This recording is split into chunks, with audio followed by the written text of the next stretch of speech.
Տիկին Վարդանյան, ոչ թե այդ օրենսդրական հսկողության խնդիրը, այլ օրենսդրական փնթի աշխատանքի հետևանք է։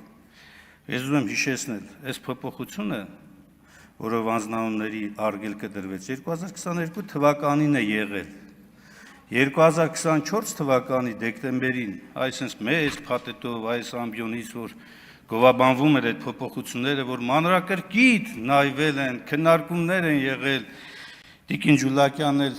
ոգևորված պաշտպանում էր այդ փոփոխությունները, այդ ժամանակը եւ նաեւ հիմնավորման մեջ էլ եք դա նշել, որ տեխնիկական պատճառով նախադասություն բառը փոխարինվել է պարբերություն բառով։ Իդեպ 81-րդ հոդվածի երկրորդ մասի պարբերությունը, որ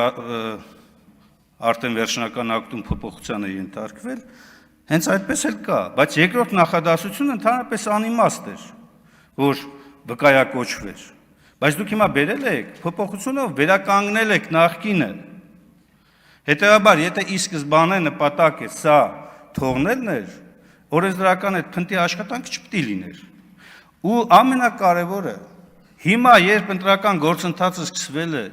հայտարարվել է, հանրապետության նախագահը հրամանագիրը ստորագրվել է եւ արդեն քաղաքական ուժերը հայտ են ներկայացրել, այս փոփոխությունը այո հիմնարար է, ազդում է ընտրության արդյունքների եւ ընտրարշավի ամբողջ գործընթացի վրա, բայց ես շատ ավելի կարևոր եմ համարում հիմնական նախագիծը ներկայացնելու ժամանակ էլ ավելի բացատրեմ ինչի մասին է խոսքը, շատ ավելի հիմնարար իրավունքների իրացման մասին, սա իրավունքի իրացում չէ,